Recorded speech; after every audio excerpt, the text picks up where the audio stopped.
ನಮಸ್ತೆ ತ್ರಿವಿಕ್ರಮತರು ಹರಿರದ್ವಿತೀಯ ಸಾತ್ವಾರಗೇತಪುರಗರಿ ಪರಿರಹ ಸತ್ಯ ವಿರಕ್ಯ ಭಜತಮರಜನೋನ್ನತ್ಯ ಬುದ್ಧರ್ಪಕಾಯ ನಿತ್ಯ ಮಧ್ಯಲ್ಪವೃತ್ತೇ ಶುಭಿಸದನಕೃತೋ ಸತ್ಯ ಬುದ್ಧ್ಯಾಜಕಾಯ ಭದ್ರೇ ಹರ್ತ್ರೇ ಹಯಮುಖ ಹರಯೇ ಮುದ್ರಪಾತ್ರೇ ನಮಸ್ತೆ ತಸ್ಮೈ ಕಸ್ಮೈ ತಸ್ಮೈ ಮನಸಿ ಸ್ಮರಕಾಯ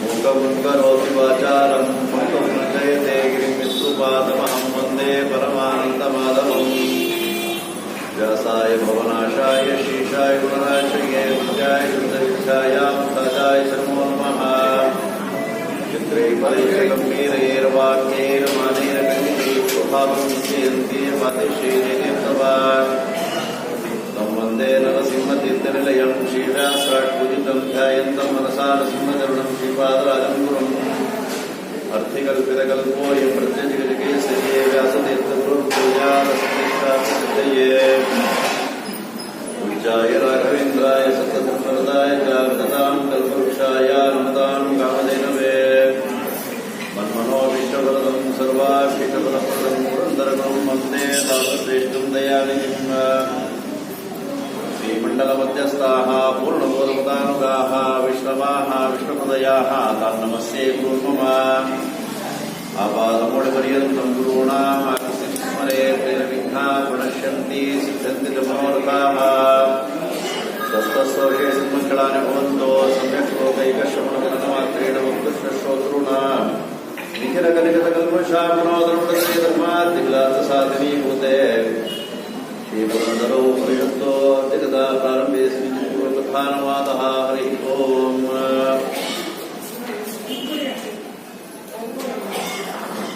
ಭಗವಂತನ ಮಹಿಮೆಯನ್ನು ತಿಳಿಸಲಿಕ್ಕೋಸ್ಕರವಾಗಿಯೇ ಅನೇಕ ದೇವತೆಗಳು ಭೂಲೋಕದಲ್ಲಿ ಅವತಾರವನ್ನು ಮಾಡಿ ಆ ಭಗವಂತನ ವಿಶಿಷ್ಟವಾಗಿರತಕ್ಕಂತಹ ಮಹಿಮೆಗಳನ್ನೆಲ್ಲವನ್ನೂ ಸಹಿತ ತಿಳಿಸ್ತಾ ಇದ್ದಾರೆ. ಇಂತಹ ಯಾವ ಭಗವಂತನ ಮಹಿಮೆಯನ್ನ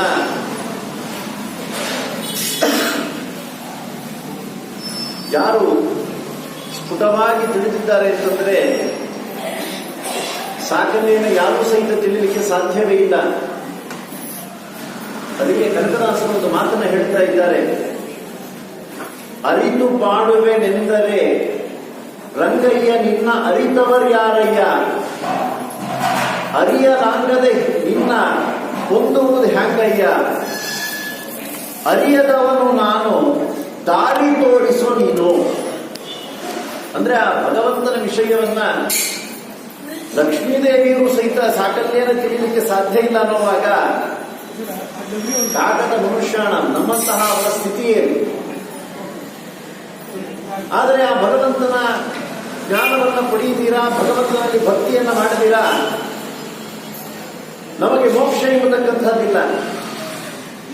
ಆದ್ದರಿಂದ ಭಗವಂತ ಪರಮ ಕರುಣಾಳುವಾಗಿರತಕ್ಕಂತಹ ಅವನು ತಮ್ಮ ವೃತ್ಯರಾಗಿರತಕ್ಕಂತಹ ರುಜುದೇವತೆಗಳಲ್ಲಿ ಸೇರಿರತಕ್ಕಂತಹ ವಾಯುದೇವರನ್ನ ಭೂಲೋಕದಲ್ಲಿ ಅವತಾರವನ್ನು ಮಾಡಿ ಶುದ್ಧವಾಗಿರತಕ್ಕಂತಹ ಜ್ಞಾನವನ್ನ ಕೊಡಲಿಕ್ಕೋಸ್ಕರವಾಗಿ ಆಜ್ಞೆಯನ್ನು ಮಾಡಿ ಕಳಿಸಿದಾಗ ಸರ್ವಮೂಲ ಎಂಬತಕ್ಕಂತಹ ಮಹತ್ತರವಾಗಿರತಕ್ಕಂತಹ ಗ್ರಂಥವರ್ಗಗಳನ್ನ ರಚನೆಯನ್ನು ಮಾಡಿಕೊಂಡಿದ್ದಾರೆ. ಇಂತಹ ಯಾವ ವಿಷಯಗಳನ್ನೆಲ್ಲವನ್ನೂ ಸಹಿತ ಶ್ರೀಮದ್ ಆಚಾರ್ಯರ ನುಡಿಯನ್ನ ಟೀಕಾಕೃತ್ಪಾದರು ಮೊದಲಾಗಿರತಕ್ಕಂತಹ ಅವರು ಅತ್ಯಂತ ಸುಲಭವಾಗಿರತಕ್ಕಂತಹ ರೀತಿಯಲ್ಲಿ ತಿಳಿಲಿಕ್ಕೆ ಟೀಕಾದಿಗಳನ್ನು ರಚನೆಯನ್ನು ಮಾಡ್ತಾ ಇದ್ದಾರೆ. ಇನ್ನು ವ್ಯಾಸತೀರ್ಥರು, ರಘುತ್ತಮ ತೀರ್ಥರು, ರಾಘವೇಂದ್ರ ತೀರ್ಥರೇ ಮೊದಲಾಗಿರತಕ್ಕಂಥ ಅನೇಕ ಜ್ಞಾನಿಗಳು ಇದನ್ನೆಲ್ಲವನ್ನೂ ಸಹಿತ ಅನುವಾದವನ್ನು ಮಾಡ್ತಾ ಇದ್ದಾರೆ. ಇದೆಲ್ಲ ಹೇಗಿದೆ ಅಂತಂದ್ರೆ ನಿರೂಪಣೆಯನ್ನ ಮಾಡುತ್ತಾರೆ. ಒಂದು ಪ್ರಭು ಸಂಹಿತ, ಎರಡನೆಯದು ಮಿತ್ರ ಸಂಹಿತ, ಮೂರನೆಯದು ಕಾಂತಾ ಸಂಹಿತ ಅಂತ ಹೇಳಿ.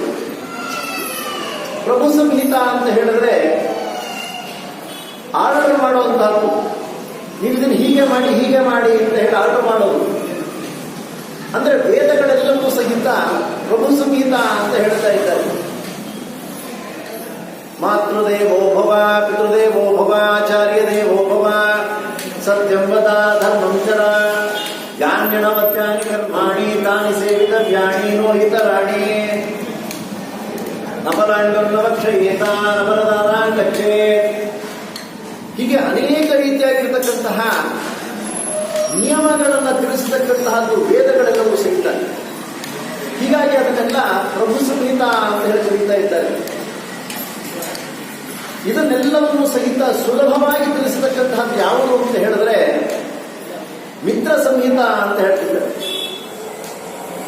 ಲೋಕದಲ್ಲಿ ಗೊತ್ತಾಗ್ಬಿಡುತ್ತೆ ಮಿತ್ರ ಅಂತಂದ್ರೆ ಏನು ಅಂತೇಳಿ, ಸ್ನೇಹಿತ ಅಂತ. ಅಂದ್ರೆ ನಮ್ಮ ಕಷ್ಟಕ್ಕೆ ಆಗುವಂತಹ ವ್ಯಕ್ತಿ, ಅಂತಹ ಯಾವ ಮಿತ್ರ ಸಂಹಿತೆ ಅಂತ ಇರತಕ್ಕಂತಹದ್ದು ಪುರಾಣಗಳೆಲ್ಲವೂ ಸಹಿತ. ಬರೀ ಸತ್ಯಮದ ಅಂತ ಹೇಳಿದ್ದಾರೆ ಅಷ್ಟೇನೆ. ಆದರೆ ಅದನ್ನು ಹೇಗೆ ಮಾಡಬೇಕೋ ಅದರ ವಿಶಿಷ್ಟವಾಗಿರತಕ್ಕಂತಹ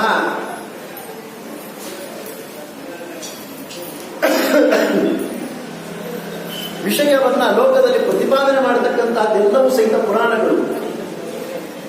ಇದನ್ನ ಉತ್ತಮಾಧಿಕಾರಿಗಳೆಲ್ಲವೂ ಸಹಿತ ಚೆನ್ನಾಗಿ ತಿಳ್ಕೊಳ್ತಾರೆ. ಆದರೆ ಮಧ್ಯಮಾಧಿಕಾರಿಗಳು ಇದ್ದಾರೆ, ಅಧಮಾಧಿಕಾರಿಗಳು ಸಹಿತ ಇದ್ದಾರೆ. ಅವರ ಅನುಕೂಲಕ್ಕೋಸ್ಕರವಾಗಿಯೇ ಈ ಯಾವ ಸೂತ್ರಗಳು, ಭಾಷ್ಯ, ಹೀಗೆ ಅನೇಕ ಜ್ಞಾನಿಗಳಿಂದ ರಚಿತವಾಗಿರತಕ್ಕಂತಹ ವಿಷಯವನ್ನ ಪ್ರಾಕೃತ ಭಾಷೆಯಲ್ಲಿ ಕೊಡಬೇಕು ಅಂತ ಹೇಳಿ ಜ್ಞಾನಿಗಳು ಪ್ರಾಕೃತ ಭಾಷೆಯಲ್ಲಿ ವಿಶೇಷವಾಗಿ ಪದಪದ್ಯಗಳನ್ನು ರಚನೆ ಮಾಡ್ತಾ ಇದ್ದಾರೆ. ಯಾಕೆ ಅದನ್ನು ಮಾಡಬೇಕಾಗಿತ್ತು ಅಂತ ಹೇಳಿದ್ರೆ, ಸಂಸ್ಕೃತದ ಅಧ್ಯಯನವನ್ನು ಸ್ಫುಟವಾಗಿ ಮಾಡಿದಾಗ ವೇದಗಳು, ಸೂತ್ರಗಳು, ಭಾಷ್ಯ ಇತ್ಯಾದಿಗಳೆಲ್ಲವೂ ಸಹಿತ ನಮಗೆ ಅರ್ಥವಾಗತ್ತೆ. ಆ ಭಾಷಾಜ್ಞಾನ ಎಂಬತಕ್ಕಂಥದ್ದು ನಮಗೆ ಇಲ್ಲದೇ ಇತ್ತು ಅಂದ್ರೆ ವಿಷಯದಲ್ಲಿ ಗೊಂದಲ ಎಂಬತಕ್ಕಂಥದ್ದು ಉಂಟಾಗತ್ತೆ.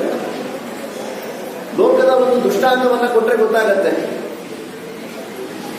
ಇವತ್ತಿನ ದಿವಸ ಭಾರತದ ಜನರಿಗೆ ಹೇಗಿದೆ ಅಂತ ಹೇಳಿದ್ರೆ, ಅವರವರ ಪ್ರಾಂತೀಯವಾಗಿರತಕ್ಕಂಥ ಭಾಷೆಯಲ್ಲಿ ಸ್ಫುಟತ್ವ ಇರುತ್ತೆ. ಆದರೆ ಹೊಸದಾಗಿ ಬಂದಿರತಕ್ಕಂತಹ ಒಂದು ಭಾಷೆ ಯಾವುದು ಅಂತ ಹೇಳಿದ್ರೆ ಆಂಗ್ಲ ಭಾಷೆ. ತನ್ನ ಭಾಷೆಯನ್ನ ಮರಿಲಿಕ್ಕೆ ಸಾಧ್ಯ ಇಲ್ಲ, ಆಂಗ್ಲ ಭಾಷೆಯನ್ನ ಕಲಿಯೋದಕ್ಕಾಗಲ್ಲ. ನಾವು ಕನ್ನಡ ಮರೆಯಲ್ಲ, ಇಂಗ್ಲಿಷ್ ಬರಲ್ಲ, ಈ ಸ್ಥಿತಿ. ಅದಕ್ಕೆ ಹೇಗೆ ಅಂತಂದ್ರೆ, ನಾವು ಯಾವ ಭಾಷೆಯನ್ನ ಚೆನ್ನಾಗಿ ತಿಳ್ಕೊಂಡಿದ್ದೀವೋ ಆ ಭಾಷೆಯಲ್ಲೇ ಭಗವಂತನ ವಿಷಯವನ್ನ ತಿಳಿಸಿಬಿಟ್ರೆ ಎಲ್ಲರೂ ಸಹಿತ ಅದನ್ನು ಚೆನ್ನಾಗಿ ಅಭ್ಯಾಸವನ್ನ ಮಾಡಿ ಭಗವಂತನ ಅನುಗ್ರಹವನ್ನು ಪಡೆಯಬಹುದು ಅಂತ ಹೇಳಿ ಶ್ರೀಪಾದರಾಜರೇ ಮೊದಲಾಗಿರ್ತಕ್ಕಂಥ ಅನೇಕ ಪ್ರಬಂಧಿಗಳು ಪ್ರಾಕೃತ ಭಾಷೆಯಲ್ಲಿ ಆ ಭಗವಂತನ ಮಹಿಮೆಯನ್ನೆಲ್ಲವನ್ನು ಸಹಿತ ತಿಳಿಸ್ತಾ ಇದ್ದಾರೆ. ಇಂತಹ ಯಾವ ಶ್ರೀಪಾದರಾಜರು ಒಂದು ಭಾಷೆಯನ್ನೇ ಮಡಿಯನ್ನ ಮಾಡಿದ್ದಾರೆ. ಅದನ್ನು ಆಗಾಗ ಉಪನ್ಯಾಸದಲ್ಲಿ ಹೇಳ್ತಾ ಇದ್ದೀನಿ. ಏಕೆಂದ್ರೆ ಆ ಕಾಲ ಹೇಗಿತ್ತು ಅಂತ ಹೇಳಿದ್ರೆ, ಹೆಣ್ಣು ಮಕ್ಕಳು ದೇವರ ಪೂಜೆಗೆ ಅಡಿಗೆಯನ್ನ ಮಾಡಲಿಕ್ಕೆ ಏನಾದರೂ ಸಹಿತ ಮಡಿ ಹುಟ್ಟರೆ ಪ್ರಾಕೃತ ಭಾಷೆಯನ್ನ ಮಾತನಾಡ್ತಾ ಇರುವಂತೆ. ನಾವಿವತ್ತಿನ ದಿವಸ ದೇವರ ಪೂಜೆ ಮಾಡ್ತಾ ಇದ್ರು ಸಹಿತ ಫೋನ್ ಬಂದ್ರೆ ಇಂಗ್ಲಿಷಲ್ಲೇ ಆನ್ಸರ್ ಮಾಡ್ತೀವಿ ಹೊರತು ಕನ್ನಡದಲ್ಲೂ ಸಹಿತ ಮಾತಾಡೋದು. ಅಂತಹ ಒಂದು ಸ್ಥಿತಿ. ಹಾಗೆ ಆ ಒಂದು ಭಗವಂತನ ವಿಷಯವನ್ನ ಪ್ರಾಕೃತ ಭಾಷೆಯಲ್ಲಿ ಕೊಡಬೇಕು ಅಂತ ಹೇಳಿ ಶ್ರೀಪಾದರಾಜರು, ವ್ಯಾಸರಾಜರು ಮೊದಲಾಗಿರ್ತಕ್ಕಂತಹ ಅವರು ಈ ಹರಿದಾಸ ಸಾಹಿತ್ಯವನ್ನ ಪ್ರಾರಂಭವನ್ನ ಮಾಡಿದಾಗ ಅದನ್ನು ಉದ್ದೀಪನ ಮಾಡಿರ್ತಕ್ಕಂತಹ ಅವರು ಯಾರು ಅಂತ ಹೇಳಿದ್ರೆ ಇವತ್ತಿನ ಕಥಾನಾಯಕರಾಗಿರ್ತಕ್ಕಂತಹ ಪುರಂದರದಾಸರು. ನಾರದೋ ವಿಷ್ಣು ಸೇವಾರ್ಥಂ ವಾಯುವಾವೇಶಿತೋ ಅಜನಿ ಪುರಂದರ ಇತಿಖ್ಯಾತ ಅಂತ ಹೇಳ್ತಾ ಇದ್ದಾರೆ. ನಾರದರು ಆ ಭಗವಂತನ ವಿಶೇಷವಾಗಿರತಕ್ಕಂತಹ ವಿಷಯಗಳನ್ನ, ಮಹಿಮೆಗಳನ್ನೆಲ್ಲವನ್ನೂ ಸಹಿತ ಸ್ವತಃ ತಾವು ಕಂಡು ಅದನ್ನು ಪ್ರಾಕೃತ ಭಾಷೆಯಲ್ಲಿ ಭಗವಂತನಲ್ಲಿ ರಚನೆಯನ್ನ ಮಾಡಲಿಕ್ಕೋಸ್ಕರವಾಗಿಯೇ ಭೂಲೋಕದಲ್ಲಿ ಅವತಾರವನ್ನು ಮಾಡುತ್ತಾ ಇದ್ದಾರೆ. ಇಂತಹ ಯಾವ ನಾರದರು ಬರಲಿಕ್ಕೆ ಕಾರಣ ಏನು ಅಂತ ಹೇಳಿದ್ರೆ, ನಾರದೋ ವಿಷ್ಣು ಸೇವಾರ್ಥಂ, ವಿಷ್ಣುವಿನ ಸೇವೆಗೋಸ್ಕರವಾಗಿ ಬರ್ತಾ ಇದ್ದಾರಂತೆ. ಅವರು ಬರಬೇಕಾಗಿತ್ತು ಅಂತ ಹೇಳಿದ್ರೆ ಏನಾದ್ರೂ ಒಂದು ನಿಮಿತ್ತ ಇರಬೇಕಲ್ಲ ಅಂತಂದ್ರೆ ಭಾಗವತದಲ್ಲಿ ಒಂದು ಪ್ರಸಂಗವನ್ನ ತಿಳಿಸ್ತಾ ಇದ್ದಾರೆ. ಭಗವಂತನ ದರ್ಶನಕ್ಕೋಸ್ಕರವಾಗಿ ದ್ವಾರಕಾಪಟ್ಟಣಕ್ಕೆ ಬಂದಿದ್ದಾರೆ ನಾರದರು. 16,108 ಮಂದಿಯನ್ನು ಸಹಿತ ಭಗವಂತ ಏಕಕಾಲದಲ್ಲಿ ಇದ್ದಾನ, ಒಂದೊಂದು ದಿವಸ ಒಬ್ಬೊಬ್ರು ಬಂದಿರ್ತಾನ. ಇದನ್ನೆಲ್ಲ ನೋಡ್ಲಿಕ್ಕೋಸ್ಕರವಾಗಿ ಆಶ್ಚರ್ಯವಾಯಿತು ಅವರಿಗೆ. ಅದಕ್ಕೋಸ್ಕರವಾಗಿಯೇ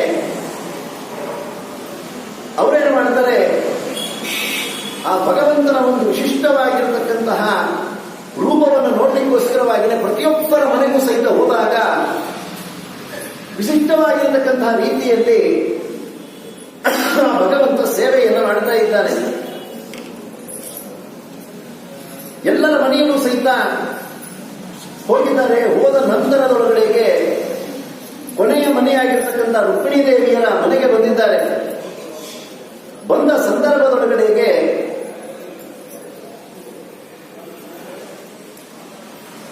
ಭಗವಂತ ಮೊದಲೇ ಹೇಳಿಬಿಟ್ಟಿದ್ದಾನೆ, ಯಾರು ಬೇಕಾದ್ರೂ ಬಂದ್ರೆ ಮನೆ ಒಳಗಡೆಗೆ ಬಿಟ್ಬಿಡ್ರಿ, ಆದ್ರೆ ನಾರದರು ಬಂದ್ರೆ ಮಾತ್ರ ಬಿಡಬೇಡಿ. ಯಾಕೆ? ಇಲ್ಲಿ ಏನು ಮಾಡ್ತಾ ಇದ್ರು ಅದನ್ನ 3 ಲೋಕಕ್ಕೂ ಸಹಿತ ಹೇಳಿಬಿಡ್ತಾರೆ. ಆದ್ದರಿಂದ ಅವರನ್ನು ಮಾತ್ರ ಕಳಿಸಬೇಡಿ ಇಲ್ಲಿಗೆ. ಸರಿ, ಆ ಸಂದರ್ಭದಲ್ಲಿ ನಾರದರು ಬಂದರು. ಬಂದ ಸಂದರ್ಭದಲ್ಲಿ ಅಮ್ಮನವರು ಬಾಗಿಲಿಗೆ ಅಡ್ಡವಾಗಿ ನಿಂತು ನಾರದರನ್ನ ಕೇಳ್ತಾ ಇದ್ದಾರೆ, ಏನು ಈ ಕಡೆ ಬಂದಂತಹದ್ದು?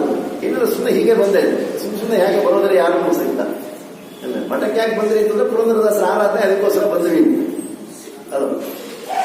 ಆಗ ನಾರದರನ್ನು ಪ್ರಶ್ನೆ ಮಾಡಿದಾಗ ಸುಮ್ಮನೆ ಹಾಗೆ ಬಂದೆ, ಮನೆಯವರು ಎಲ್ಲಿ? ತುಂಬಾ ವಾದಗಳು ಅಲ್ಲಿ ನಡೆದಿದೆ, ಅಷ್ಟೆಲ್ಲ ಹೇಳಲಿಕ್ಕೆ ಕಾಲಾವಕಾಶಗಳಿಲ್ಲ, ಸೂಕ್ಷ್ಮವಾಗಿ ಹೇಳಬೇಕಿದೆ. ಆಗ ಭಗವಂತ ಎಲ್ಲಿದ್ದಾನೆ ಅಂತ ಪ್ರಶ್ನೆ ಮಾಡುವುದು. ಎಲ್ಲ ಹೊರಗೆ ಹೋಗಿದ್ದಾರೆ, ಅವನ ಪಾದರಕ್ಷೆಗಳೆಲ್ಲ ಇಲ್ಲೇ ಇದೆ, ಎಲ್ಲಿ ಹೋಗೋದಕ್ಕೆ ಸಾಧ್ಯ? ಕೊನೆಗೆ ಸಿಕ್ಕಾಕೊಂಡು 4 ಬಾರಿ ಪ್ರಯತ್ನ ಪಟ್ಟರು, ಅವರನ್ನ ಹೊರಗಡೆಗೆ ಕಳಿಸ್ಲಿಕ್ಕೆ ಆಗಲಿಲ್ಲ. ಒಳಗೆ ಹೋಗಿ ಭಗವಂತನನ್ನ ಪ್ರಶ್ನೆ ಮಾಡ್ತಾ ಇದ್ದಾರೆ, ಸ್ವಾಮಿ ಈ ತರ ಸಿಕ್ಕಾಕೊಂಡಿದ್ದೀವಿ, ಏನು ಮಾಡೋದು? ಸರಿ, ಅವ್ರನ್ನ ಕರೆಸು ಒಳಗಡೆಗೆ. ದೇವರ ಮನೆಯಿಂದ ಹೊರಗಡೆ ಬರ್ತಾ ಇದ್ದೀವಿ ನೋಡ್ರಿ, ದೇವರ ಮನೆಯಿಂದ ಹೊರಗಡೆ ಬರ್ತಾ ಇದ್ದಾನೆ. ನಾವೇ ದಿವಸ ದೇವ್ರ ಮನೆಯಿಂದ ಹೊರಗಡೆ ಬಂದಿದ್ರೆ ಏನೋ ಆಶ್ಚರ್ಯ ಅನ್ಬೋದು, ಯಾಕೆಂದ್ರೆ ವರ್ಷಕ್ಕೊಂದ್ಸರಿ ಪೂಜೆ ಮಾಡೋರು ನಾವೆಲ್ಲ. ಆದ್ರೆ ಭಗವಂತ ದೇವರ ಮನೆಯಿಂದ ಹೊರಗಡೆಗೆ ಬರ್ತಾ ಇದ್ದಾನೆ. ಆಶ್ಚರ್ಯವಾಯಿತು, ಸ್ವಾಮಿ ಏನು ಅದೇ ದೇವ್ರ ಮನೆಯಿಂದ ಹೊರಗಡೆ ಬರ್ತಿದ್ದೀರ, ಯಾರನ್ನು ಪೂಜೆ ಮಾಡ್ತಿದ್ದ? ಆಗ ಭಗವಂತ ಹೇಳಿದ ನಾರದರಿಗೆ, ಈ ವಿಷಯವನ್ನ ಯಾರಿಗೂ ಹೇಳಲ್ಲ ಅಂತ ಹೇಳಿ ನನಗೆ ಮಾತನ್ನ ಕೊಡು, ಆಮೇಲೆ ನಾನು ನಿಮಗೆಲ್ಲ ಹೇಳ್ತೀನಿ. ಆ ಸಂದರ್ಭದಲ್ಲಿ ದೇವರ ಮನೆ ಒಳಗಡೆ ಕರ್ಕೊಂಡು ಹೋಗಿದ್ದಾರೆ. ಏನೋ ಅವನದೇ ಏನೋ ದೊಡ್ಡ ದೊಡ್ಡ ಪ್ರತಿಮೆಗಳನ್ನೆಲ್ಲ ಮಾಡಿಟ್ಕೊಂಡ್ಬಿಟ್ಟಿದ್ದಾನೆ ಅಂತ ಹೇಳಿ ನಾರದರು ಅಂದ್ಕೊಂಡಿರ್ಬೋದು. ಅದೆಲ್ಲ ಮಾಡಿದಂತಹದ್ದು. ಅದನ್ನೇ ಪುರಂದರದಾಸರಾದಾಗ ಹೇಳ್ತಾ ಇದ್ದಾರೆ. ಪುರಂದರದಾಸರಾಗಿ ಅವತಾರ ಮಾಡಲಿಕ್ಕೆ ಏನು ಕಾರಣ ಅಂತ ಹೇಳಿದ್ರೆ, ಆವಾಗ ಭಗವಂತನಿಗೆ ಮಾತು ಕೊಟ್ಟಿದ್ರು, ಇಲ್ಲಿ ನಡೆದಿರತಕ್ಕಂಥ ರಹಸ್ಯವನ್ನ ನಾನು ಹೇಳೋದಿಲ್ಲ ಯಾರಿಗೂ ಅಂತ ಹೇಳಿ. ಆದ್ರೆ ಇಂತಹ ಮಹಿಮೆಯನ್ನ ಲೋಕಕ್ಕೆ ತಿಳಿಸದಿರೇ ಇತ್ತು ಅಂತಂದ್ರೆ ಭಗವಂತನ ಮಹಿಮೆ ಗೊತ್ತಾಗಲ್ಲ ಅಂತ ಹೇಳಿ ಮತ್ತೆ ಪುನಃ ಭೂಲೋಕದಲ್ಲಿ ಪುರಂದರದಾಸರಾಗಿ ಅವತಾರವನ್ನು ಮಾಡಿ ಅಲ್ಲಿ ನಡೆದಿರತಕ್ಕಂಥ ಎಲ್ಲ ಘಟನೆಯನ್ನು ಸಹಿತ ತಾವೊಂದು ಪದದಲ್ಲಿ ತಿಳಿಸುತ್ತಾ ಇದ್ದಾರೆ. ಹರಿಯ ದರ್ಶನಕ್ಕಾಗಿ ನಾರದರು ಬರಲು. ನೋಡಿ, ದೇವರ ದರ್ಶನಕ್ಕೋಸ್ಕರವಾಗಿ ನಾರದರು ಬರ್ತಾ ಇದ್ದಾರೆ. ಸಿರಿದೇವಿ ಹೊರಗಿನ ಬಾಗಿಲಲ್ಲಿದ್ದಳು. ಬಾಗಿಲಿಗೆ ಅಡ್ಡವಾಗಿ ನಿಂತು ಬಿಟ್ಟಿದ್ದಾರೆ, ಹೊರಗಡೆಗೆ ಯಾರನ್ನು ಬಿಡಬಾರದು ಅಂತ ಹೇಳಿ ಭಗವಂತನ ಆಜ್ಞೆ. ಆಗ ಕರ ಕಮಲ ಮುಗಿದು ದೊರೆ ಸಮಯವೇನಿದೆನನ್ನು. ಏನು ಯಜಮಾನರು ಸಮಯ? ದೊರೆ, ಇಡೀ ಜಗತ್ತಿಗೆ ದೊರೆಯಾಗಿರ್ತಕ್ಕಂಥವನು ಭಗವಂತ. ಅವನು ಏನು ಮಾಡ್ತಾ ಇದ್ದಾನೆ ಈ ಟೈಮ್ ನೋಡ್ತು ಅಂತಂದ್ರೆ ದೇವ್ರ ಪೂಜೆ ಮಾಡೋದು ಅಂತ ಹೇಳಿ ಕೆಲವರೆಲ್ಲ ಇಟ್ಕೊಂಡ್ಬಿಟ್ಟಿರ್ತಾರೆ, ಟೈಮ್ ಟೇಬಲ್ ಹೀಗೆ ಮಾಡಬೇಕು ಅಂತ ಹೇಳಿ. ಹಾಗೆಯೇ ಭಗವಂತನ ಒಂದು ಸಮಯ ಏನಿದು ಅಂತ ಹೇಳಿ ಪ್ರಶ್ನೆಯನ್ನ ಮಾಡಿದಾಗ ನಾರೀಮಣಿ ಲಕುಮಿ ಅರುಹುವಳಾಗ ರಮಾದೇವಿಯರು ಹೇಳ್ತಾ ಇದ್ದಾರೆ, ವರ ದೇವತಾರ್ಚನೆ ಅರಮನೆಯೊಳಗೆ ಪರದಿಂದ ಸಾಗುತ್ತಲಿರದು. ದೇವ್ರ ಪೂಜೆ ಮಾಡ್ತಾ ಇದ್ದಾರೆ ಎಂದು ಆಶ್ಚರ್ಯವಾಗಿ ಬಿಡ್ತು. ದೇವರೇನು ದೇವ್ರ ಪೂಜೆ ಮಾಡ್ತಾನೆ ಅಂತ ಹೇಳಿ ಅಲ್ಲೇ ಸರಸಿಜೋದ್ಭವ ನಾದಿ ಸುರರಿಗೆ ದೊರೆಯೀತ ಅವ್ರು ಹೇಳ್ತಿದ್ದಾರೆ. ಬ್ರಹ್ಮಾದಿ ದೇವತೆಗಳಿಗೆ ಒಡೆಯನಾಗಿರತಕ್ಕಂಥವನು ಇವನು ಯಾವ ದೇವ್ರ ಪೂಜೆ ಮಾಡ್ತಾನೆ ಅಂತ ಆಶ್ಚರ್ಯವಾದ ಸಂದರ್ಭದೊಳಗಡೆಗೆ ಪರಮಾಶ್ಚರ್ಯವ ಅರಿಯಬೇಕೆಂದು ಆ ಆಶ್ಚರ್ಯವನ್ನು ತಿಳಿಯಬೇಕು ಅಂತ ಹೇಳಿ ಕಳವಳಿಸುತ್ತ ಮನದೊಳಗೆ ತೋರುತ್ತಲಿರಲು ಥಳಥಳಿಸುವ ರತ್ನ ಸಂಪುಟದಿ ಒಂದು ದೊಡ್ಡ ಬಂಗಾರದ ಪೀಠವನ್ನು ಮಾಡಿಬಿಟ್ಟಿದ್ದಾನೆ ಭಗವಂತ. ಅದರಲ್ಲಿ ನವರತ್ನ ಖಚಿತವಾಗಿರತಕ್ಕಂತಹ ಒಂದು ಸಂಪುಟ, ಆ ಸಂಪುಟದವನ್ನ ತೆಗೆದು ತೋರಿಸ್ತಾ ಇದ್ದಾನಂತೆ.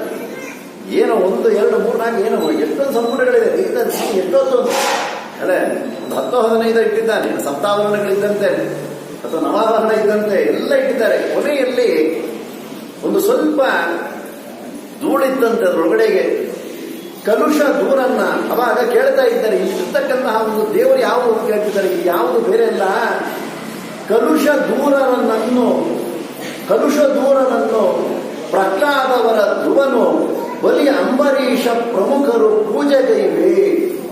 ನಾನು ಯಾರನ್ನು ಪೂಜೆ ಮಾಡ್ತಾ ಇದ್ದೀನಿ ಅಂತ ಹೇಳಿದ್ರೆ, ಕಲುಷ ದೂರರಾಗಿರತಕ್ಕಂತಹ ಮನಸ್ಸಿನಲ್ಲಿ ಯಾವತ್ತಿಗೂ ಸಹಿತ ಲೋಕದ ವಿಷಯವನ್ನು ಚಿಂತನೆಯನ್ನ ಮಾಡಿದಿರ, ಆ ಭಗವಂತನ ವಿಷಯವನ್ನ ಚೆನ್ನಾಗಿ ಅರಿತಿರತಕ್ಕಂತಹ ಪ್ರಹ್ಲಾದವರ ಧ್ರುವನು, ಪ್ರಹ್ಲಾದರಾಜರ ಮತ್ತೆ ಧ್ರುವರಾಜರ ಬಲಿ ಅಂಬರೀಷ ಪ್ರಮುಖರು, ಬಲಿಚಕ್ರವರ್ತಿಗಳು ಹಾಗೂ ಅಂಬರೀಷ ಮಹಾರಾಜರ ಪೂಜೆಗೈವೆ, ಅವರ ಪೂಜೆಯನ್ನು ಮಾಡ್ತಾ ಇದ್ದೀವಿ.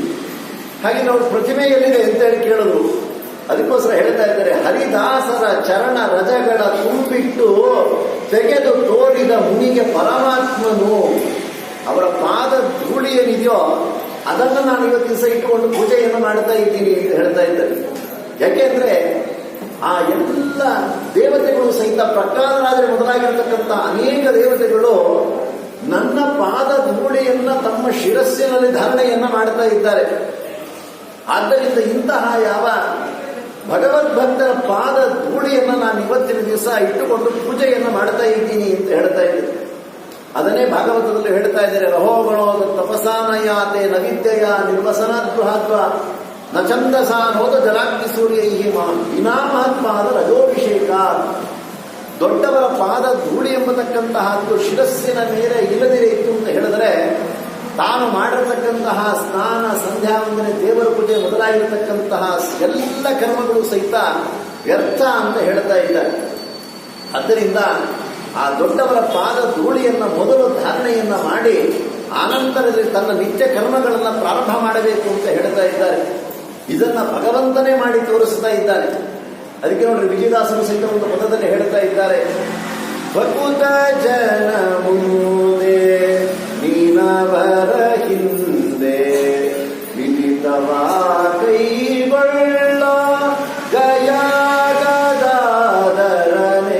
ಭಕುತ ಜನ ಮುಂದೆ ನೀನವರ ಹಿಂದೆ. ಭಕುತ ಜನ ಮುಂದೆ ರಥೋತ್ಸವ ಹೊರಡ್ತಾ ಇತ್ತು ಅಂದ್ರೆ ಭಕ್ತ ಜನರು ಮುಂದೆ ಇರಬೇಕಂತೆ, ಹಿಂದ್ಗಡೆ ಇರಬಾರದು. ಅದೇ ನಮ್ಮವ್ರು ಹೇಳಿದ್ರೆ ಒಂದು ದೇವರೋಗಿ ನಿಂತಾರೆ, ದೇವರೆಲ್ಲ ಮುಂದೆ ಹೋಗೋದು, ಒಂದು ಭಗವದ್ ಭಕ್ತರು ಇರಬೇಕಂತೆ. ಆನಂತರದಲ್ಲಿ ಭಗವಂತನ ಉತ್ಸವ ಬರಬೇಕಂತೆ. ಯಾಕೆ ಅಂತ ಹೇಳಿದ್ರೆ, ಆ ಭಗವಂತ ಮುಂದೆ ಹೋದಾಗ ಅವನ ಪಾದದ ರಜಸ್ಸು ಏನಾದರೂ ಸಹಿತ ಬಿದ್ದರೆ ಪರವಾಗಿಲ್ಲ, ಪುನೀತವಾಗುತ್ತೆ. ಆದರೆ ಭಗವಂತ ಎಂತವನು ಅಂತ ಹೇಳಿದ್ರೆ, ಭಗವದ್ ಭಕ್ತರ ಒಂದು ಪಾದ ಧೂಳಿ ಎಂಬತಕ್ಕಂತಹದ್ದು ಮೇಲೆ ಎದ್ದರೆ ಅದರೊಳಗಡೆಗೆ ಸ್ನಾನ ಮಾಡಬೇಕು ಅಂತ ಹೇಳ್ತಾ ಇದ್ದಾರೆ. ಸ್ನಾನ ಮಾಡಿರೋ ಜ್ಞಾನ ತೀರ್ಥದಳು. ಬೇಕಾದಷ್ಟು ದಾಸರು ಪದಗಳನ್ನ ರಚನೆ ಮಾಡಿ ಕೊಡ್ತಾ ಇದ್ದಾರೆ. ಅದರಿಂದ ನಾನೇನಾದ್ರೂ ಸಹಿತ ಮೊದಲು ಹೋದರೆ, ನನ್ನ ಪಾದದ ಚಿಹ್ನೆ ಏನಾದರೂ ಇಟ್ಟು ಬಿಡ್ತು ಅಂತ ಹೇಳಿದ್ರೆ ಯಾರು ಸಹಿತ ಅಲ್ಲಿ ಕಾಲಿಡೋದಕ್ಕೆ ಹೋಗೋದಿಲ್ಲ. ಆದರೆ ಭಗವದ್ ಭಕ್ತರು ಮುಂದೆ ಹೋದ ಸಂದರ್ಭದೊಳಗಡೆಗೆ ನಾನು ಹಿಂದಗಡೆಗೆ ಬರ್ತೀನಿ ಅಂತ ಹೇಳಿ ತಾನು ರಥದೊಳಗಡೆಗೆ ಕುಳಿತು ತಾನು ಭಕ್ತರ ಹಿಂಬದಿಯಲ್ಲಿ ಬರುವಂತಹವನಾಗಿ ಆಗ್ತಾನೆ. ಆದ್ದರಿಂದ ಆ ಭಗವದ್ಭಕ್ತರ ಪಾದ ಧೂಳಿ ಎಂಬತಕ್ಕಂತಹದ್ದನ್ನ ನಾನು ಶಿರಸ್ಸಿನಲ್ಲಿ ಧಾರಣೆಯನ್ನ ಮಾಡಬೇಕು ಅಂತ ಹೇಳಿ ತಾನು ಹಿಂಬದಿಯಲ್ಲಿ ಬರ್ತಾನಂತೆ. ಇಂತಹ ಯಾವ ವಿಶಿಷ್ಟವಾಗಿರತಕ್ಕಂಥ ವಿಷಯವನ್ನ ಪರಮಾನಂದ ಭರಿತನಾದ ವಿರಿಂಗಿಸುತ್ತ ಸಿರಿಪತಿ ಪುರಂದರ ವಿಠಲನ್ನ ಸ್ತುತಿಸುತ್ತಾ, ಹೀಗೆ ಆ ಭಗವಂತ ತೋರಿಸಿರತಕ್ಕಂತಹ ಭಗವದ್ಭಕ್ತರ ಪಾದಧೂಳಿಯನ್ನ ದರ್ಶನವನ್ನ ಮಾಡಿ ಈ ವಿಷಯವನ್ನ ಲೋಕದಲ್ಲಿ ಕೊಡಲಿಕ್ಕೋಸ್ಕರವಾಗಿದ್ದೇನೆ ಭೂಲೋಕದಲ್ಲಿ ಬರ್ತಾ ಇದ್ದಾರೆ. ಬಂದ ಸಂದರ್ಭದೊಳಗಳಿಗೆ 40 ವರ್ಷಗಳ ಕಾಲ ಆಯಸ್ಸು ಲೌಕಿಕದಲ್ಲಿಯೇ ಕಳೆದು ಬಿಟ್ರು. ವಿಜಯದಾಸ ಮುಕುಂದಾಸರಿಂತಹ ಮಹಾನ್ ಜ್ಞಾನಿಗಳು ಹೇಳ್ತಾ ಇದ್ದಾರೆ, ಯಾಕೆ ಈ 30 ವರ್ಷ 40 ವರ್ಷ ಎಲ್ಲವೂ ಸಹಿತ ಲೌಕಿಕದಲ್ಲಿ ವ್ಯಯವಾಯಿತು ಅಂತ ಹೇಳಿದ್ರೆ, ಮಾನುಷಾನ್ನವನ್ನು ತಿಂದ ದೋಷದಿಂದಲೇ ಎಂಬುದು. ಮನುಷ್ಯರು ಮಾಡುವಂತ ಅನ್ನ ತಿಂದಿದ್ದಕ್ಕೋಸ್ಕರ ಈ ಅವಸ್ಥೆ ತಂದ್ರು. ನಾವು ಯಾರಿಗೆ ಏನ್ ತಿಂತೀವೋ ಏನ್ ಕತೀನೋ ಗೊತ್ತಿಲ್ಲ ಅಲ್ಲ. ನೆನೆದರೆ ಘೋರವಿದೆಯೋ ಸುಖ, ನೆನೆಸ್ಕೊಂಡ್ರೆ ಘೋರ, ಆದ್ರೆ ಸುಖವಾಗಿದೆ. ಆಚಾರ್ಯ ಹೇಗಿದೆ ಅಡಿಗೆ ಅಂತಂದ್ರೆ, ಅಯ್ಯೋ ಬಹಳ ಚೆನ್ನಾಗಿದೆ, ಒಳ್ಳೆ ಇಲ್ಲಿ ಮೊಗ್ಗನೆ ಹಾಕಿದ್ದಾರೆ ಅಂತಂತ ಅಲ್ಲ. ಆದ್ರೆ ಮಾಡಿದಂತಹ ಅಡಿಗೆ ಹೇಗಿದೆ, ಅಡಿಗೆ ಎಲ್ಲ ಪ್ರಧಾನ, ಮಾಡಿದಂತಹ ವ್ಯಕ್ತಿ ಹೇಗಿದ್ದಾನೆ ಅದು ಪ್ರಧಾನವಾಗಿರ್ತಕ್ಕಂತಹದ್ದು. ಹಾಗೆ ಮಾನುಷಾನ್ನವನ್ನು ತಿಂದ ದೋಷದಿಂದಲೇ ಇವತ್ತಿಂದ ಇಂಥ ಸ್ಥಿತಿ ಬಂತು ಅಂತ ಹೇಳಿದ್ರು.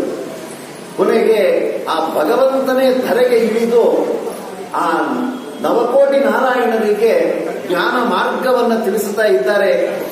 ತಮ್ಮ ಒಂದು ಸಂಪತ್ತಿನ ಮೇಲೆ ಅಭಿಮಾನವನ್ನ ಬಿಡಲಿಕ್ಕೆ ಒಂದೇ ಒಂದು ವ್ಯಾಜ ಅಷ್ಟೇ, ಯಾವುದೋ ಮೂಗುತಿಯ ವ್ಯಾಜವನ್ನ ಮಾಡ್ತಾ ಇದ್ದಾರೆ. ಕಥೆ ಎಲ್ಲ ಗೊತ್ತಿದೆ, ಅದನ್ನೆಲ್ಲ ಹೇಳ್ತಾ ಹೋಗ್ತದೆ, ತುಂಬಾ ಕಾಲಾವಕಾಶವಾಗತ್ತೆ. ಆ ಮೂಗುತಿಯ ನಿಮಿತ್ತದಿಂದ ತಾವು ಸಕಲ ಸಂಪತ್ತನ್ನು ಸಹಿತ ದಾನವನ್ನ ಮಾಡ್ತಾ ಇದ್ದಾರೆ. ದಾನ ಮಾಡಿ ವ್ಯಾಸತೀರ್ಥರ ಬಳಿಯಲ್ಲಿ ಬಂದು ನನಗೆ ವಿಶೇಷವಾಗಿ ಉಪದೇಶವನ್ನ ಮಾಡಿ ಅಂತ ಹೇಳ್ತಾ ಇದ್ದಾರೆ. ನೋಡ್ರಿ ಎಂತಹ ಒಂದು ಸ್ಥಿತಿ ಅಂತ ಹೇಳಿದ್ರೆ, ಗುರುಗಳು ಶಿಷ್ಯನ ಬಳಿಯಲ್ಲಿ ಬಂದಿದ್ದಾರೆ, ಶಿಷ್ಯನ ಬಳಿಯಲ್ಲಿ ಗುರುಗಳು ಬಂದಿದ್ದಾರೆ, ಎರಡೂ ಇದೆ. ಇನ್ನೊಂದು ದಾಸರ ಪದ ಹೇಳಿದ್ರೆ ಗೊತ್ತಾಗ್ಬಿಡುತ್ತೆ.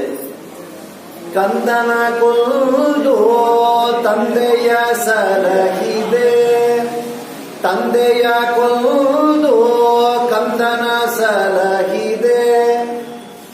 ಆಚಾರ್ಯ ಒಂದೇ ತರ ಇರಬೇಕು, ಎರಡು ವ್ಯತ್ಯಾಸ ಯಾಕೆ ಮಾಡಿದ್ರಿ ಅಂತ ಹೇಳಿದ್ರೆ ವ್ಯತ್ಯಾಸ ಮಾಡಿಲ್ಲ, ದಾಸರು ಬರೆದಿರೋದೇ ಹಾಗೆ. ಕಂದನ ಕೊಂದು ತಂದೆಯ ಸಲಹಿದೆ, ತಂದೆಯ ಕೊಂದು ಕಂದನ ಸಲಹಿದೆ. ಯಾತರ ನ್ಯಾಯವಿದೆಯ? ಇಲ್ಲ ಅಪ್ಪಂದ್ರನ್ನೆಲ್ಲ ಸಾಯಿಸ್ಬಿಡೋ, ಇಲ್ಲ ಮಕ್ಕಳನ್ನೆಲ್ಲ ಸಾಯಿಸ್ಬಿಡೋ. ಅದೆಲ್ಲ ಹಾಗೆಲ್ಲ ಅಲ್ಲ. ಭಗವಂತ ಎಂದವನು ಅಂತಂದ್ರೆ, ಯಾರು ದುಷ್ಟರಿದ್ದಾರೋ ಅವ್ರಿಗೆ ಮಾತ್ರ ಶಿಕ್ಷೆಯನ್ನು ಕೊಡ್ತಾ ಇದ್ದಾರೆ. ತಂದೆಯ ಕೊಂದು ಕಂದನ ಸಲಹಿದೆ, ತಂದೆಯನ್ನ ಕೊಂದಂತಹದ್ದು ಅಲ್ಲೇ. ಪ್ರಹ್ಲಾದರಾಜರನ್ನ ರಕ್ಷಣೆ ಮಾಡ್ಲಿಕ್ಕೋಸ್ಕರವಾಗಿ ತಂದೆಯಾಗಿರ್ತಕ್ಕಂಥ ಹಿರಣ್ಯಕಶಿಪುವನ್ನು ಸಂಹಾರ ಮಾಡಿಬಿಟ್ಟ. ಅದೇ ಕಂದನ ಕೊಂದು ತಂದೆಯ ಸಲಹಿದೆ, ಕಂದನನ್ನ ಕೊಂದುಬಿಟ್ಟು. ಯಾರು ಕಂದ ಅಂತಂತ ಹೇಳಿದ್ರೆ ಸೋದರ ಮಾವ ಕಂಸ, ಅವನನ್ನ ಸಂಹಾರವನ್ನ ಮಾಡಿ ತಂದೆಯಾಗಿರ್ತಕ್ಕಂಥ ಉಗ್ರಸೇನ ಮಹಾರಾಜರನ್ನ ಪರಿಪಾಲನೆಯನ್ನ ಮಾಡ್ತಾನೆ, ರಕ್ಷಣೆಯನ್ನ ಮಾಡ್ತಾ ಇದ್ದಾನೆ. ಈ ಪ್ರಕಾರವಾಗಿ ಭಗವಂತನ ನ್ಯಾಯವನ್ನ ತಿಳಿಲಿಕ್ಕೆ ಸಾಧ್ಯ ಇಲ್ಲ ಅಂತ ಹೇಳ್ತಾ ಇದ್ದಾರೆ. ಹಾಗೆ ಪ್ರಹ್ಲಾದರಾಜರು ನಾರದರಲ್ಲಿ ವಿಶೇಷವಾಗಿ ಜ್ಞಾನ ಸಂಪತ್ತನ್ನ ಪಡೆದಿರತಕ್ಕಂತಹವರು. ಇಂತಹ ಯಾವ ಪ್ರಹ್ಲಾದರಾಜರೇ ವ್ಯಾಸತೀರ್ಥರಾಗಿ ಬಂದ ಸಂದರ್ಭದೊಳಗಡೆಗೆ ಸ್ವರೂಪದ ಗುರುಗಳಾಗಿರತಕ್ಕಂಥ ನಾರದರು ಅವರ ಬಳಿಯಲ್ಲಿ ಬರ್ತಾ ಇದ್ದಾರೆ. ಬಂದ ಸಂದರ್ಭದೊಳಗಡೆಗೆ ಜ್ಞಾನಾಮೃತವನ್ನ ಕೊಡಬೇಕು ಅಂತ ಹೇಳಿದಾಗ, ನೀವು ಹಿಂದೆ ನಮಗೆ ಉಪದೇಶ ಮಾಡಿರತಕ್ಕಂತಹದನ್ನೇ ಬೇಕಾದಷ್ಟು ಇದೆ, ನಿಮಗೇನು ಉಪದೇಶ ಮಾಡೋದು? ಆದರೂ ಸಹಿತ ಸನ್ಯಾಸಿಗಳಾದ ನಿಮಿತ್ತದಿಂದ ಅವರಿಗೆ ಅಂಕಿತ ಇತ್ಯಾದಿಗಳೆಲ್ಲವೂ ಸಹಿತ ಪುರಂದರ ವಿಠಲನೆ ಮೊದಲಾಗಿರ್ತಕ್ಕಂಥ ಅಂಕಿತ ಇತ್ಯಾದಿಗಳೆಲ್ಲವೂ ಸಹಿತ ರಹಸ್ಯವಾಗಿ ಆ ಪುರಂದರ ವಿಠಲ ಎಂಬತಕ್ಕಂಥ ಅಂಕಿತದಿಂದ ಅನೇಕ ಪದಪದ್ಯ ಸುಳಾದಿಗಳನ್ನು ರಚನೆ ಮಾಡ್ತಾ ಇದ್ದಾರೆ. ಎಷ್ಟು ಪದಪದ್ಯ ಸುಳಾದಿಗಳನ್ನು ರಚನೆ ಮಾಡಿದ್ರು ಅಂತ ಹೇಳಿದ್ರೆ 2 ಅಧಿಕ ಲಕ್ಷ. ಅಂದ್ರೆ 2ಕ್ಕೆ 2 ಸೇರಿಸಬೇಕು. ಎಷ್ಟು ಅಂದ್ರೆ 2 4,75,000 ವರನಾಮಾವಳಿಗಳ ಶೀರ್ಷಗರ್ಪಿಸಿದೆ. ಏನಾದರೂ ಒಂದು ಕನ್ನಡದಲ್ಲಿ ಬರೆದಿರೋದನ್ನು ಓದಬೇಕಾಗಿತ್ತು ಅಂದ್ರೆ ಇವತ್ತು ದಿವಸ ಹರಿಕಥಾಮೃತ ಸಾರ ನಾವು ಓದೋದಕ್ಕೆ ಶುರು ಮಾಡ್ಕೊಂತಂದ್ರೆ 8 ವರ್ಷ ಆದ್ಮೇಲೆ ಮುಗಿಸ್ತೀವಿ. ದಿನಕ್ಕೆ ಒಂದೊಂದು ಪದ ಅಂತ ಹೇಳ್ತಿದ್ರೆ ಮತ್ತೆ ಮಧ್ಯದೊಳಗಡೆ ಊರಿಗೆ ಹೋಗೋದು, ಅಲ್ಲೋಗೋದು, ಇಲ್ಲ ಹೋಗೋದು ಅಂತ ಹೇಳಿ ಪುಸ್ತಕನೇ ಮುಚ್ಚಿಟ್ಬಿಟ್ಟಿರ್ತೀವಿ. ಆಮೇಲೆ 2 ದಿವಸ ಆದ್ಮೇಲೆ ಆ ಪುಸ್ತಕ ಇಟ್ಟಿದ್ದಲ್ಲ ಹರಿಕಥಾಮೃತ ಸಾರ ಎಲ್ಲಿ ಅಂತ ಹೇಳ್ತೀವಿ.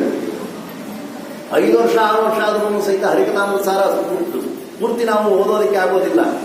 ಅಂತಹದ್ದು ಎಷ್ಟು ಅವರು ಪದಗಳನ್ನು ರಚನೆ ಮಾಡಿದ್ರು ಅಂತಂದ್ರೆ 4,75,000 ವರ್ಣನಾಮಾವಳಿಗಳನ್ನ ಭಗವಂತನಿಗೆ ಸಮರ್ಪಣೆ ಮಾಡದಂತೆ 5 ಲಕ್ಷ ಸಮರ್ಪಣೆ ಮಾಡಬೇಕು ಅಂತೇಳಿ ಸಂಕಲ್ಪ ಮಾಡಿದ್ರು. ಆಗ ಇನ್ನು 25,000 ವರ್ಣನಾಮಾವಳಿಗಳನ್ನ ಅವರ ಮಕ್ಕಳಾಗಿರ್ತಕ್ಕಂಥ ವಿಜಯದಾಸರೇ ಹಿಂದೆ ಅವರು ಮಧ್ವಪತಿ ವಿಠಲರಾಗಿ ಅವತಾರವನ್ನ ಮಾಡಿದ್ರು. ಅಂತಹ ಅವರು ವಿಜಯದಾಸರೇ ಅದನ್ನೆಲ್ಲವನ್ನು ಸಹಿತ ಪೂರ್ಣ ಮಾಡಿದ್ದಾರೆ ಅಂತ ಹೇಳಿ ಜ್ಞಾನಿಗಳೆಲ್ಲರೂ ಸಹಿತ ವರ್ಣನೆಯನ್ನು ಮಾಡ್ತಾ ಇದ್ದಾರೆ. ಈ ಪ್ರಕಾರವಾಗಿ ಗುರುಗಳಿಂದ ಶಿಷ್ಯನನ್ನ ಕೊಂಡಾಡಿಸಿಕೊಳ್ಳತಕ್ಕಂತಹದ್ದು, ಶಿಷ್ಯನಿಂದ ಗುರುಗಳನ್ನು ಶಿಷ್ಯರು ಕೊಂಡಾಡತಕ್ಕಂತಹದ್ದು, ಇದು ಬೇರೆ ಎಲ್ಲೂ ಸಹಿತ ಇಲ್ಲ. ನಾವು ಅದನ್ನು ನೋಡಬೇಕು ಅಂತ ಹೇಳಿದ್ರೆ ನಮ್ಮ ಮಧ್ಯಮದಲ್ಲಿ ಮಾತ್ರವೇ ಇರತಕ್ಕಂಥದ್ದು, ಬೇರೆ ಇನ್ನೆಲ್ಲೂ ಇಲ್ಲ. ಅದರಿಂದ ಇಂತಹ ಯಾವ ವಿಶಿಷ್ಟವಾಗಿರತಕ್ಕಂತಹ ಪುರಂದರದಾಸರ ಮಹಿಮೆಯನ್ನ ವ್ಯಾಸತೀರ್ಥರು ವರ್ಣನೆ ಮಾಡ್ತಾ ಇದ್ದಾರೆ. ದಾಸರೆಂದರೆ ಪುರಂದರ ದಾಸರಯ್ಯ, ವಾಸುದೇವ ಕೃಷ್ಣನ್ನ ಸೂಸಿ ಪೂಜಿಸುವಂತ. ದಾಸರು ಅಂತ ಹೇಳಿದ್ರೆ ಹೇಗಿರಬೇಕು ಅನ್ನೋದನ್ನ ಹೇಳ್ತಾ ಇದ್ದಾರೆ. ದಾಸರೆಂದರೆ ಹೀಗಿರಬೇಕು, ಇಂದು ನಾಳೆಗೆ ಹೇಗೆಂಬ ಚಿಂತೆ ಬಿಟ್ಟಿರಬೇಕು. ಇವತ್ತಾಗತ್ತ ನಮ್ಮ ಸ್ಥಿತಿ? ಏನ್ ಯೋಚನೆ ಬಿಡ್ರಿ, ನನ್ನ ಅಕೌಂಟ್ ಒಳಗಡೆಗೆ 25 ಲಕ್ಷ 30 ಲಕ್ಷ ರೂಪಾಯಿ ಇದೆ, ಏನ್ ಬಡ್ಡಿ ಬರುತ್ತೋ ಅದರೊಳಗಡೆ ಆರಾಮಾಗಿದ್ದೀವಿ. ಬ್ಯಾಂಕ್ ಏನನ್ನ ದಿವಾಳಿ ಎಲ್ಲೋ ಇದ್ದು ಅಂತಂದ್ರೆ ಶಂಕುಪಾತ್ರೆ ಹೊಡಿಬೇಕು ಅಲ್ವೇ? ಇಲ್ಲಿ ಲೋಕ ಜಾಸ್ತಿ ಬೇಡ. ಹಾಗೆ ಗ್ರಾಸಕ್ಕಿಲ್ಲದೆ ಹೋಗಿ ಪರರ ಮನೆಗಳ ಕೊಟ್ಟು ದಾಸನೆಂದು ತುಳಸಿ ಮಾಲೆ ಧರಿಸಿ ವ್ಯಾಸರಿಲ್ಲದೆ ಅವರ ಕಾಡಿ ಬಡದಿಸುತ್ತ ಕಾಸು ಗಳಿಸುವ ಪುರುಷ ಹರಿದಾಸನೇ. 20 ಕಡೆಗೆ ಹೋಗ್ತಾ ಇದ್ದಾರೆ. ಅಲ್ಲಿ ಹೋಯ್ತದ ದುಡ್ಡು ಬರುತ್ತೆ, ಇಲ್ಲಿ ಹೋದ್ರೆ ದುಡ್ಡು ಬರುತ್ತೆ, ಓಡಾಡಿ ಓಡಾಡಿ ಓಡಾಡಿ ಕೊನೆಗೆ ಹಣ ಇಲ್ಲದಿರ ವಾಪಸ್ಸು ಬಂತು ಅಂತ ಹೇಳಿದ್ರೆ ಕೊನೆಗೆ ಏನ್ ಮಾಡ್ತಾನೆ ಅಂತ ಹೇಳಿದ್ರೆ ದೊಡ್ಡವರನ್ನ ಅವಹೇಳನ ಮಾಡ್ತಾ ಇದ್ದಾನೆ. ಯಾರತ್ರಕ್ಕಾದ್ರೂ ಹೋದ್ರು ಮಂತ್ರಾಕ್ಷರಿಗೆ ಕೈ ಹಿಡಿದು ಅಂದ್ರೆ ಬರೀ ಮಂತ್ರಾಕ್ಷರ ಕೊಡ್ತು ಅಂತಂದ್ರೆ ಇವ್ರಿಗೆ ಬಂದಿದ್ದು ಬರೀ ಮಂತ್ರಾಕ್ಷರ ಕೊಟ್ಟಿದ್ದಾರೆ, ದಕ್ಷಿಣ ಕೊಡಕ್ಕಾಗಲ್ವಾ ಅಂತ ಹೇಳಿದ್ರೆ ಇಂತಹ ಲೋಕದಲ್ಲಾಗ್ತದೆ. ಆದ್ರೆ ಅಂತಹವರಲ್ಲ, ಡಂಬಕದಿ ಹರಿಸ್ಮರಣೆ ಮಾಡಿ ಜನರ ಮುಂದೆ ಸಂಭ್ರಮದಿ ತಾನುಂಬ ಊಟ ಬಯಸಿ. ಎಂತಾದ್ರೆ ಡಂಬಕದಿ ಹರಿಸ್ಮರಣೆ, ಬೇರೆಯವರು ನೋಡಿ ಮೆಚ್ಚಲಿ ಅನ್ನೋದಕ್ಕೋಸ್ಕರವಾಗಿನೇ ದೇವರ ಸ್ಮರಣೆ ಮಾಡತಕ್ಕಂಥದ್ದು. ಅವ್ರು ನಾರಾಯಣ ಅಂದ್ರೆ ಇವರು ನಾರಾಯಣ ಅಂತ ಅಲ್ಲ, ಭಕ್ತಿಯಿಂದ ಮಾಡಿದ್ರೆ ನಿಜವಾಗ್ಲೂ ಪುಣ್ಯ ಬರುತ್ತೆ. ಅದು ಬಿಟ್ಬಿಟ್ಟು ಅವ್ರು ಹೇಳೋರಲ್ಲ ಅವ್ರ ಜೊತೆ ನಾವು ಹೇಳೋಣ ಅಂತಂತ ಹೇಳ ಅಂತಂದ್ರೆ ಸಾಧ್ಯ ಇಲ್ಲ. ಅದನ್ನೇ ದಾಸರು ಹೇಳ್ತಾರೆ, ನವರತ್ನಗಳು ಕಂಡ ಕಂಡ ಠಾವಿನಳುಂಟೆ, ನವವಿಧ ಭಕುತಿಯು ಕಂಡ ಕಂಡವರಲ್ಲುಂಟೆ. ದೇವ ನಿನ್ನ ಭಕುತಿ ಕಂಡರೆ ಬಾರದು ಕಲಿತರೆ ಬಾರದು, ಪುರಂದರ ವಿಠಲ ನಿನ್ನ ದಯವಾಗೋ ತನಕ. ನವರತ್ನ ಎಲ್ಲ ಸಿಕ್ಕಿದ ಕಡೆಗೆಲ್ಲ ಸಿಗುತ್ತೆ ಅಂತಂದ್ರೆ ಎಲ್ಲ ಕಡೆಯಲ್ಲೂ ಸಿಗೋದಿಲ್ಲ, ಕೆಲವು ಕಡೆಗೆ ಮಾತ್ರ ಸಿಗತಕ್ಕಂಥದ್ದಷ್ಟೇ. ಹಾಗೆ ನವವಿಧ ಭಕುತಿಯು ಕಂಡ ಕಂಡವರಲ್ಲುಂಟೆ. ಈಗ ಹೇಳಿದ್ರಲ್ಲ ಪ್ರಹ್ಲಾದರಾಜರು, ಧ್ರುವರಾಜರು, ಅಂಬರೀಷ್ ಮಹಾರಾಜರು, ಇಂತಹವರಲ್ಲಿ ಮಾತ್ರ ನಾವು ಆ ನವವಿಧ ಭಕ್ತಿಯನ್ನು ನೋಡ್ಲಿಕ್ಕೆ ಸಾಧ್ಯವೇ ಹೊರತು ನಮ್ಮಂತಹವರನ್ನು ನೋಡ್ಲಿಕ್ಕೆ ಸಾಧ್ಯ ಇಲ್ಲ. ಈ ಪ್ರಕಾರವಾಗಿ ಬೇಕಾದಷ್ಟು ಉಪದೇಶವನ್ನ ಪಡೆದಿದ್ರೂ ಸಹಿತ ಅಂತರಂಗದಲ್ಲಿ ಶುದ್ಧಿ ಎಂಬತಕ್ಕಂತಹದನ್ನ ಪಡೆಯೋದು ಬಹಳ ಕಷ್ಟ ಅಂತ ಹೇಳ್ತಾ ಇದ್ದಾರೆ. ಅಂಬುಜೋದ್ಭವ ಪಿತನ ಆಗಮಗಳರಿಯದೆ, ವೇದ ಶಾಸ್ತ್ರಗಳ ಅಧ್ಯಯನವನ್ನು ಮಾಡದಿರ ಬರೀ ನಾರಾಯಣ ಕೃಷ್ಣ ಅಂದ್ಬಿಟ್ಟಂತ ಹೇಳ್ತಿದ್ರು ಏನ್ ಬಂತು ಪ್ರಯೋಜನ? ಗಂಗೆಯೊಳಗೆ ಅಂಗ ಅದ್ದಿದನಲ್ಲದೆ ಭವ ಇಂಗುವ ಶಾಸ್ತ್ರಸ್ಥಾನ ಮಾಡಿದೇನೇನಯ್ಯ, ಸುಮ್ಮನೆ ವೈಷ್ಣವನೆಂಬುವಿರಿ. ಬರೀ ಗೋಪಿಚನ ಮುಂದ್ರೆ ಹಚ್ಕೊಂಡ್ಬಿಡ್ತು ಅಂದ್ರೆ ಬರೀ ಅವರೆಲ್ಲ ಮಾತುರಾಗ್ತಾರೆ ಅಂತಂದ್ರೆ ನಿಜವಾಗ್ಲೂ ಆಗಲ್ಲ. ಮಾತುತನವನ್ನ ಏನು ಉಳಿಸ್ಕೊಂಡಿದ್ಯಾ ಅಂತ ಹೇಳಿ ಪ್ರಶ್ನೆಯನ್ನು ಮಾಡ್ತಾ ಇದ್ದಾರೆ ದಾಸರಾಯರು. ಆಚಾರ್ಯರೆಂಬುವರಿವರ ನೋಡಿರಿ. ಆಚಾರ್ಯರು ಯಾರು ಉಂಟಂತ ಹೇಳಿದ್ರೆ ಬರೀ ಹೆಸರಲ್ಲಿ ಪುರುಷಾತ್ಮಾಚಾರ್ಯರು, ಗುಂಡಾಚಾರ್ಯರು, ಹನುಮಂತಾಚಾರ್ಯರು, ಭೀಮಾಚಾರ್ಯರು ಎಲ್ಲ ಹೆಸರು ಹೇಳ್ತಾ ಇರ್ತಾರೆ ಅಷ್ಟೇನೆ. ಆಚಾರ್ಯ ಎಷ್ಟಿದೆ ಉಂಟಂತ ಹೇಳಿದ್ರೆ ಅದನ್ನು ಸಹಿತ ಪುರಂದರದಾಸರು ಹೇಳ್ತಾ ಇದ್ದಾರೆ. ಆ ಎಂದರೆ ಅತಿ ಶಾಂತತ್ವ ಪಡೆದವರು. ಶಾಂತತ್ವ ಇದೆಯಾ? 12:10 ಮುಗಿಸ್ಬೇಕು ಪುರಾಣ ಅಲ್ವೇ? 2:15 ಪುರಾಣ ಮಾಡ್ತಾ ಇತ್ತು ಅಂದ್ರೆ ಆಚಾರ್ಯರು ಯಾರು ಕುತ್ಕೊಂಡ್ರು ಅಂದ್ರೆ ಎಲ್ಲ ಸೀದಾ ಮನೆ ಕೊಟ್ಟೋಗ್ಬಿಡ್ತಾರೆ ಅಂತ ತಿಳ್ಕೊಳ್ರಿ ಅಲ್ಲ. ಎಷ್ಟು ಕೋಪ ಬರುತ್ತೆ ನಮಗೆ. ಅಥವಾ ನಾವು ಎಲ್ಲವೂ ಸಹಿತ ಸಿದ್ಧವಾಗಿ ಅಲಂಕಾರಕ್ಕೆ ಅಂತ ಹೇಳಿ ಎಲ್ಲ ಕುತ್ಕೊಂಡಿರ್ತೀವಿ. ಇನ್ಯಾರೋ ಆಚಾರ ಬರಬೇಕು ಅಂತ ಹೇಳಿ ಅವರೆಲ್ಲ ನಾವು ಲೇಟ್ ಮಾಡ್ಕೊಂಡು ಅಂತ ಹೇಳಿದ್ರೆ ಈ ಆಚಾರಕ್ಕೆ ಏನ್ ಬಂದಿದೆ ಅಂತ ಹೇಳಿ ಅವ್ರಿಗಾಗಲೇ ಅರ್ಥ ಶುರು ಮಾಡ್ತೀವಿ ನಾವು. ಆ ಎಂದರೆ ಅತಿ ಶಾಂತತ್ವ ಪಡೆದಿರುವವರು. ಆಗಿದೆ ಅಂತಂದ್ರೆ ಶಾಂತತ್ವ ಎಂಬತಕ್ಕಂತಹದ್ದು ಇಲ್ಲ. ಸರಿ, ಆ ಎಂದರೆ ಆ ಭಗವಂತನ ವಿಷಯವನ್ನ ಸ್ಫುಟವಾಗಿ ತಿಳಿದಿರಬೇಕು. ಅದೇ ಆಚಾರ್ಯತ್ವವನ್ನು ಪಡೆದಿರಬೇಕು. ಇನ್ನು ಬೇಕಾದಷ್ಟು ಅದನ್ನು ವರ್ಣನೆ ಮಾಡ್ತಾ ಇದ್ದಾರೆ ಇಲ್ಲಿ. ಹಾಗೆ ಜಾಯಿವಾರವ ಮಾಡಿ ವಿಪ್ರರಿಗೆ ಮೃಷ್ಟಾನ್ನ ಪ್ರಿಯದಲ್ಲಿ ತಾನೊಂದು ಕೊಡದ ಲೋಭಿ, ಮಾಯಿ ಸಂಸಾರದಲ್ಲಿ ಮಮತೆ ಹೆಚ್ಚಾಗಿಟ್ಟು ಗಾಯನವ ಪಾಡಲವ ಹರಿದಾಸನೇ. 4-5 ಸಾಪಾಸ ಪದಗಳನ್ನು ಹೇಳಿಬಿಡ್ತು ಅಂತ ಹೇಳಿದ್ರೆ ಅದರಿಂದ ಏನಾದ್ರೂ ಭಗವಂತನ ಒಂದು ಅನುಗ್ರಹವಾಗತ್ತೇನೋ ಅಂತಂತ ಹೇಳಿದ್ರೆ ನಿನಗಿನ್ನ ಮೊದಲು ಟೇಪ್ ರೆಕಾರ್ಡರ್ಗೆ CD ರೆಕಾರ್ಡರ್ ಇರ್ತಲ್ಲ ಅದಕ್ಕೆ ಫಸ್ಟ್ ಕೊಡಬೇಕಾಗತ್ತೆ ಮೋಕ್ಷವನ್ನು. ಆದ್ರಿಂದ ಅದೆಲ್ಲ ಆಗೋದಿಲ್ಲ. ನೀತಿ ಎಲ್ಲವನ್ನ ಅರಿತು ನಿಗಮ ವೇದ್ಯನ ನಿತ್ಯ ವಾದಸ್ತುತನಲ್ಲಿ ವರ್ಣಿಸುತ್ತಲಿ ಗೀತ ನರ್ತನದಿಂದ ಕೃಷ್ಣನ್ನ ಪೂಜಿಸುವ ಹುತಾತ್ಮ ಪುರಂದರ ದಾಸರಿವರಯ್ಯ. ಎಲ್ಲ ಭಗವಂತನ ವಿಷಯವನ್ನು ಸಹಿತ ತಿಳಿದು ಆ ಭಗವಂತನಿಗೆ ಎಲ್ಲವನ್ನು ಸಮರ್ಪಣೆಯನ್ನು ಮಾಡತಕ್ಕಂತಹ ಒಂದು ಗುಣ ಯಾರಿಗಿದೆ ಅಂದ್ರೆ ನಮ್ಮ ಪುರಂದರದಾಸರಿಗೆ ಮಾತ್ರ ಇರತಕ್ಕಂಥದ್ದು. ಅವರ ಜೀವನದಲ್ಲಿ ಎಂತೆಂತಹ ಒಂದು ಸ್ಥಿತಿಗಳಾಗಿದೆ ಅನ್ನುವಂತಹದ್ದನ್ನ ವರ್ಣನೆಯನ್ನು ಮಾಡ್ತಾ ಇದ್ದಾರೆ. ಬೇಕಾದಷ್ಟು ಸಂಪತ್ತಿತ್ತು, ಎಲ್ಲವನ್ನು ಸಹಿತ ದಾನ ಮಾಡಿಬಿಟ್ರು. ಮಾಡಿದ ನಂತರದೊಳಗಡೆಗೆ ಸ್ತೋತ್ರ ಮಾಡ್ತಾ ಇದ್ದಾರೆ. ಭಾಗ್ಯದ ಲಕ್ಷ್ಮೀ ಬಾರಮ್ಮ. ಶುಕ್ರವಾರ ಎಲ್ಲ ಹೆಣ್ಮಕ್ಳೆಲ್ಲ ಹೇಳ್ತೀರಾ ನೀವೆಲ್ಲ ಅಲ್ಲೇ. ಹೆಜ್ಜೆಯ ಮೇಲೊಂದು ಹೆಜ್ಜೆಯ ನಿಕ್ಕುತ ಗೆಜ್ಜೆ ಕಾಲಗಳ ನಾದವ ತೋರುತ ಸಜನ ಸಾಧು ಪೂಜೆಯ ವೇಳೆಗೆ ಮಜ್ಜಿಗೆಯೊಳಗಿನ ಬೆಣ್ಣೆಯಂತೆ. ಭಾಗ್ಯದ ಲಕ್ಷ್ಮೀ ಬಾರಮ್ಮ. ಹೆಜ್ಜೆಯ ಮೇಲೊಂದು ಹೆಜ್ಜೆಯ ನಿಕ್ಕುತ. ದುಡ್ಡಿದ್ದನ್ನೆಲ್ಲಾನು ಸಹಿತ ಕೊಟ್ಟು ದಾನ ಮಾಡಿಬಿಟ್ಟು ಆಮೇಲೆ ದುಡ್ಡು ಬೇಕು ಅಂತ ಹೇಳಿದ್ರೆ ನಾವು ಲೌಕಿಕದ ದುಡ್ಡು ಅಂತ ಹೇಳಿ ಅನ್ಕೊಂಡಿದೀವಿ. ಲೌಕಿಕದ ದುಡ್ಡನ್ನ ಪಾರಮಾರ್ಥಿಕದ ಹಣ ಬರಬೇಕು ಅಂತ ಹೇಳ್ತಾ ಇದ್ದಾರೆ. ಪುಣ್ಯವನ್ನ ಗಳಿಸಬೇಕು ಅಂತ ಹೇಳಿ ಹೆಜ್ಜೆಯ ಮೇಲೊಂದು ಹೆಜ್ಜೆಯ ನಿಕ್ಕುತ. ಇವತ್ತು ಯಾರಾದ್ರೂ ಸಹಿತ ಹೆಣ್ಮಕ್ಳು ಹೆಜ್ಜೆ ಮೇಲೆ ಹೆಜ್ಜೆ ಇಟ್ಕೊಂಡು ಹೋಗ್ತಾರೆ ಅಂತಂದ್ರೆ ಹೆಜ್ಜೆ ನಮಸ್ಕಾರ ಮಾಡ್ತಿರ್ತಾರೆ. ಮಂತ್ರಾಲಯಲ್ಲೆಲ್ಲ ಹೋದಾಗೆಲ್ಲ ನೋಡ್ತಿರ್ತೀವಿ ಅಲ್ಲೇ. ಒಂದು ಹೆಜ್ಜೆ ಇಡಬೇಕಾಗಿದ್ರೆ ಸಾಧಾರಣವಾಗಿ ನಡ್ಕೊಂಡು ಹೋದಾಗ ಏನೋ ಒಂದು ಹೆಜ್ಜೆ ಇಡಬೇಕು, ಅಷ್ಟು ಮಾತ್ರ ಇಡಬೇಕು. ಎದುರ್ತಾ ಇರ್ತಾರೆ. ಆಕ್ಷೇಪಣೆ ಮಾಡ್ತಿಲ್ಲ, ಎಕ್ಸಾಂಪಲ್ ಕೊಡ್ತಿದ್ದೀನಿ. ಅದ್ರ ಬದಲು 2 ಹೆಜ್ಜೆ ನಮಸ್ಕಾರ ಅಂತ ಇಟ್ಕೊಂಡ್ಬಿಡ್ರಿ ಸಂಕಲ್ಪ. ಇದು 1.5 ಹೆಜ್ಜೆ ಆಗುತ್ತೆ. ಅದ್ರ ಬದಲು 2 ಹೆಜ್ಜೆ ನಮಸ್ಕಾರ ಅಂತ ಹೇಳಿ ಹಾಕೊಂಡ್ರೆ ಎಗರು ಅಂತ ತಪ್ಪದು. 108ಕ್ಕೆ ಬುಕ್ ಇಟ್ಕೊಂಡ್ಬಿಟ್ಟಿರ್ತಾರೆ ಅಲ್ಲೇ. 108 ಒಂದು ನಮಸ್ಕಾರ ಆಗಿದ ತಕ್ಷಣ 108 ಒಂದು ಬ್ಯಾಕ್ ಹೊಡಿತಾರೆ. ಇನ್ನೊಂದಾಯ್ತು 107 ಕುಡಿತಾರೆ. ನಿಮ್ಗೆಲ್ಲ ಸಂಖ್ಯೆ ಎಲ್ಲ ಗೊತ್ತು. ಆಮೇಲೆ 10ಕ್ಕೆ ಬರೋದು. ಸತ್ಯ 10 ಮಾಡಿದ್ರೆ ಮುಗಿದೋಯ್ತು ಅಂತ ಹೇಳಿ 200 ನಮಸ್ಕಾರ ಹಾಕೋ ಹಾಗಿತ್ತು ಅಂದ್ರೆ 108ಕ್ಕೆ ಯಾಕೆ ನಿಲ್ಲಿಸ್ತೀರಾ? ಸಂಖ್ಯೆಯ ಮೇಲೆ ಗಮನ ಹೋಗತ್ತೆ ಹೊರತು ಭಗವಂತನಲ್ಲಿ ಭಕ್ತಿ ಹೋಗೋದಿಲ್ಲ, ಮನಸ್ಸು ಹೋಗೋದಿಲ್ಲ. ಇಂತಹ ಸ್ಥಿತಿಗೆ ನಾವು ಹೋಗ್ತಾ ಇದ್ದೀವಿ. ಅದರಿಂದ ಅದನ್ನೆಲ್ಲವೂ ಸಹಿತ ಬಿಟ್ಟು ಶುದ್ಧವಾಗಿ ಭಗವಂತನ ಚಿಂತನೆಯನ್ನು ಮಾಡಬೇಕು. ಹೀಗೆ ಆ ದಾಸರು ಎಲ್ಲ ಸಂಪತ್ತನ್ನು ಸಹಿತ ದಾನವನ್ನ ಮಾಡಿ ಮತ್ತೆ ಪುನಃ ಭಾಗ್ಯದ ಲಕ್ಷ್ಮೀ ಬಾರಮ್ಮ ಅಂತ ಹೇಳಿ ಕರೀತು ಅಂತ ಹೇಳಿದ್ರೆ ಆ ಭಗವಂತನ ಒಂದು ಸಂಪತ್ತು, ದೈವಿ ಸಂಪತ್ತನ್ನ ಕೊಡ್ಲಿಕ್ಕೋಸ್ಕರವಾಗಿದೆ. ಹೆಜ್ಜೆಯ ಮೇಲೊಂದು ಹೆಜ್ಜೆಯ ನಿಕ್ಕುತ.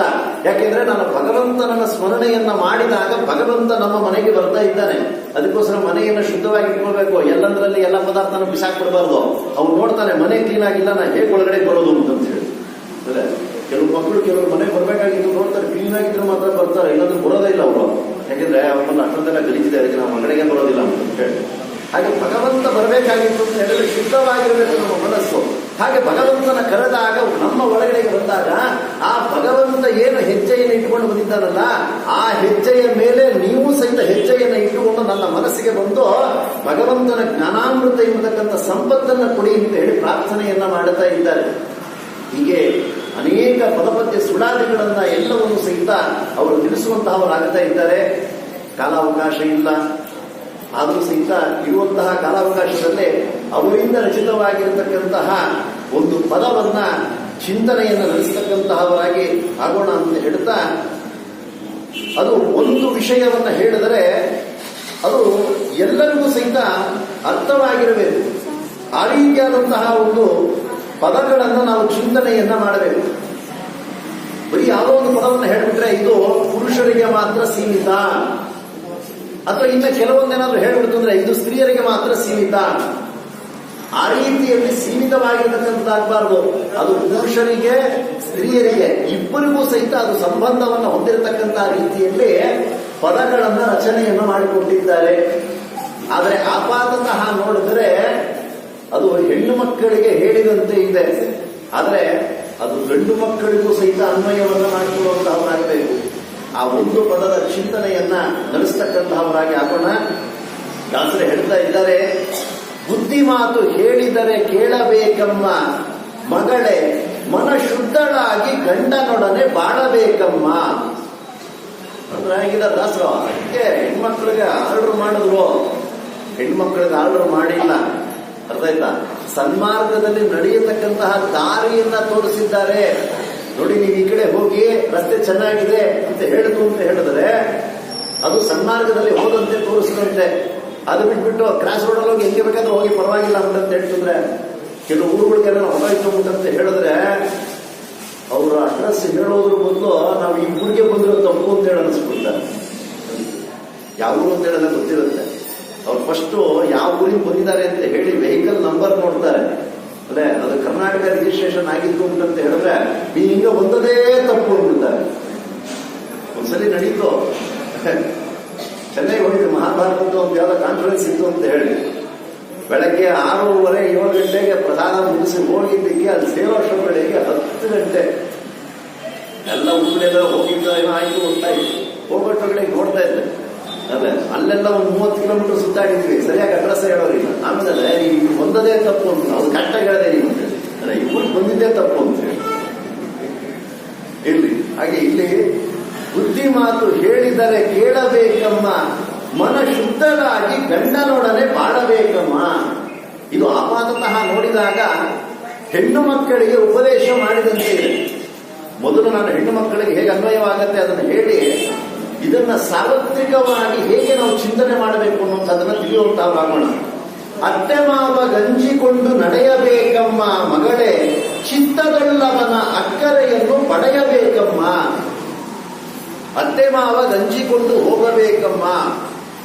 ಈ ಕಾಲದಲ್ಲೆಲ್ಲ ಬೇರೆ ಬೇರೆ ಕೇಳ್ತಾ ಇರ್ತಾರೆ ಅಲ್ಲೇ, ಗಂಡು ಹೆಂದಂತಹ ಅವರಿಗೆಲ್ಲರೂ ಇದು ಕಾಮನ್ ಆಗಿ ಹೋಗ್ಬಿಟ್ಟಿರುತ್ತೆ ಅಲ್ಲೇ. ಹೆಣ್ಣು ಮಗಳಿದ್ದಾಳ ನಿಮಗೆ ಅಂತ ಹೇಳಿ ಕೇಳ್ತು ಅಂದ್ರೆ ಹೌದು ಎಲ್ಲ ಇದ್ದಾರೆ. ಸರಿ ಏನ್ ಮಾಡ್ತಿದ್ದಾರೆ ಹುಡುಗ, ಸಾಫ್ಟ್ವೇರು ಎಲ್ಲ ಹೇಳ್ತಾರೆ. ಸರಿ ಆ ಕಡೆಯಿಂದ ರಿಪ್ಲೈ ಬರುತ್ತೆ ಅಲ್ಲೇ, ಏನಾದ್ರು ಸಹಿತ ಈಜಿ ಚೇರ್ ಇದೆಯಾ, ಹಳೆಯ ಒಂದು ಟೇಬಲ್ ಅಲ್ಲೇ ಚೇರ್ಗಳಿದೆಯಾ ಅಂತ ಹೇಳೆಲ್ಲ ಪ್ರಶ್ನೆ ಮಾಡ್ತಾರೆ. ಕೋಡ್ ವರ್ಡ್ಸ್ ಏನು ಅಂತ ಗೊತ್ತಾಗಲ್ಲ, ಅದೆಲ್ಲ ನಿಮ್ಗೆಲ್ಲ ಗೊತ್ತಿರುತ್ತೆ. ನಾಯಕರಿಗೆಲ್ಲ ಗೊತ್ತಿರುತ್ತೆ. ಅತ್ತೆ ಮಾವ ಗಂಜಿಕೊಂಡು ನಡೆಯಬೇಕಮ್ಮ, ಅದೆಲ್ಲ ಕಾಲ ಹಿಂದೆ ಆಯಿತು. ಆದ್ರೆ ಇವು ಸಹಿತ ಕೆಲವರು ಇದ್ದಾರೆ. ಇನ್ನ ಚಿತ್ತದಲ್ಲವನ ಅಕ್ಕರೆಯನ್ನು ಪಡೆಯಬೇಕಮ್ಮ.